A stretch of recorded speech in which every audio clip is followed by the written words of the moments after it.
welcome back to my channel. So for tonight's video, as you can see, I am dressed up like an elf. I am very excited about this costume and I wanted to wear it as much as possible before Christmas. And also I wanted to wear this because I wanted to talk about this coming holiday week and how to deal with feelings of loneliness, because I feel like as magical as the season is, there is also the other side to it, and that is the same things that trigger our feelings of nostalgia and coziness and all of those feelings can also trigger sadness and loneliness, especially if you've gone through a loss recently, or maybe the people that you want to be close to, you're not close to currently this season, this year, for whatever reason.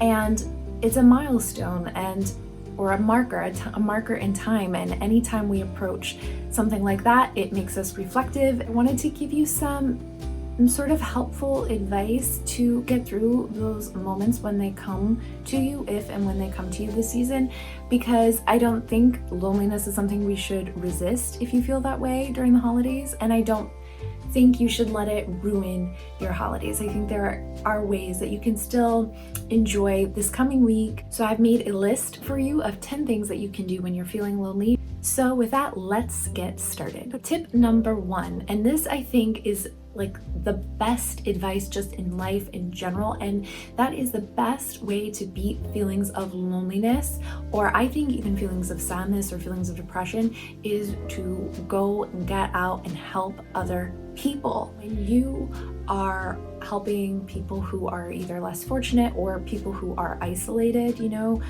different populations of people who don't have family with them, when you can go even just visit and spend time with other people who are lonely or who aren't doing as well off as you are, it gives you this sense of connection. I think there's so much significance when you are able to just take a moment to really connect with someone that you would never have otherwise met. And I will tell you, for me, from my experience, the ability to help other people has been the most amazing thing that I could have ever done for my own emotional well-being, for my confidence, because there is just such a rewarding, fulfilling feeling when you're able to connect with someone in a meaningful way. Know that their day was a little bit brighter because of your presence.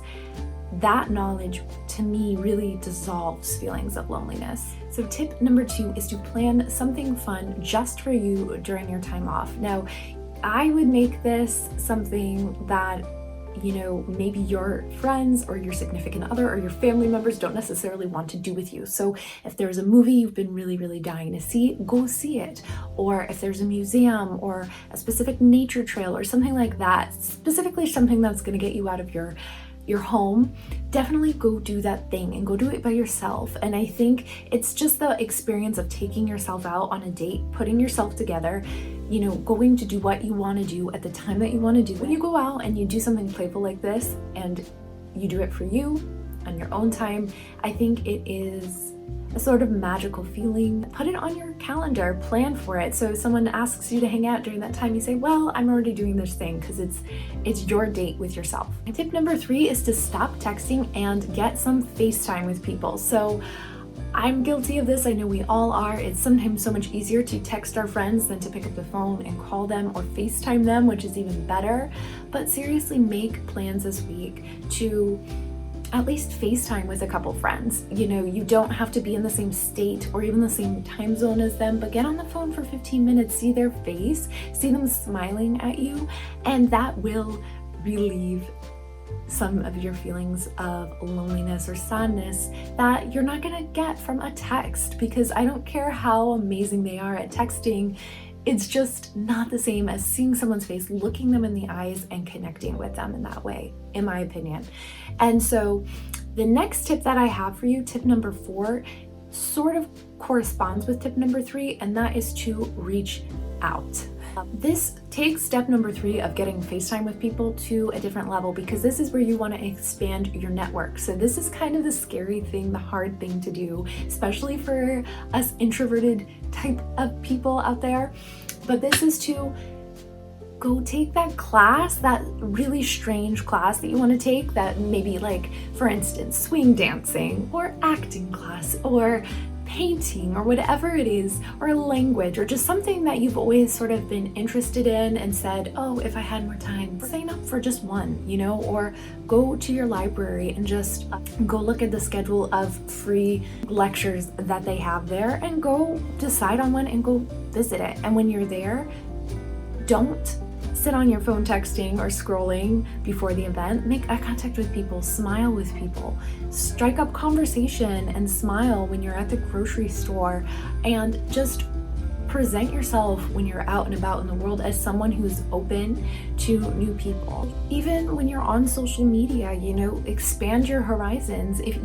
Social media, which I think is so cool, Instagram specifically, is such a cool way to meet like-minded individuals who live all over the place. And if you are shy in real life, it's a really great way to connect with people who care about the same things as you. You can still make really, really awesome friendships and connections that way. And I think that's really cool about the time that we live in today. So take advantage of all different types of ways to meet other people, and open yourself up to talking to people who would normally not be in your circle, or, you know, the types of people that you've hung out with before. You learn from everyone who comes into your path, so why would you limit yourself, right? You want to expand your network and grow. So reach out. You'll be so surprised, pleasantly surprised, by the momentum that builds when you start just carrying yourself through your everyday with this presence of, I want to meet new people and I'm open and I'm ready to make new friends. Okay, so my next tip might sound a little bit dorky, but I think that it can be really, really healing to do this on one of the nights during this coming holiday week. You choose. Maybe it's Christmas Eve, maybe it's New Year's Eve, but just pick a night where you're going to have maybe 20 minutes to yourself. Make yourself a cup of tea, have a glass of wine, whatever, you know, your ritualized sort of drink is, and write yourself a love letter. Write about what you've overcome this year. Write about, not so much about where you're going, because you'll have time for that and we'll have tons of videos about that, but look at where you've been and everything that you've had to overcome and everything that you've survived, and how rad and awesome is it that you've already done that. You've already made so much progress from where you were. Write yourself a love letter. Write about all the things about you that you really love. And then when you're done with it, fold it up, put it in an envelope, and then you can reread it later when you need a boost. But I think that that could be a really, really beautiful sort of ceremonial way to celebrate your year, even if it's been a really, really hard year, and to just look at all you've gained and all the lessons and experiences that have come out of that. Okay, the next tip is hard, I think, but it's necessary. And honestly, when you do this, it lessens the intensity of your feeling of sadness or loneliness or whatever, anxiousness, whatever it is specifically for you. You just have to accept it and not resist it. So much of our suffering is from resisting the bad feelings.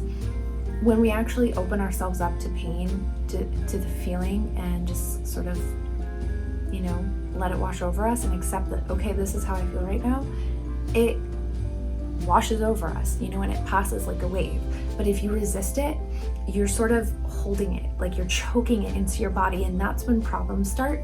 So try to take time. If you need to cry, cry it out. If you need to go for a really, really long walk, do that, whatever it is for you, but just let the feeling wash over you and know that it's a normal human feeling.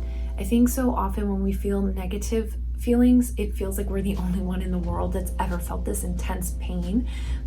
And loneliness, I think, is a really painful feeling. It's just so unpleasant, but literally every single person on this planet experiences loneliness. And I don't think that the feeling discriminates against, depending on where you are in your life. You know, there are people who are in committed relationships who feel lonely. There are people who have a million friends and feel lonely. There are people with huge families and feel lonely. Know that we're all connected and that we all experience all feelings.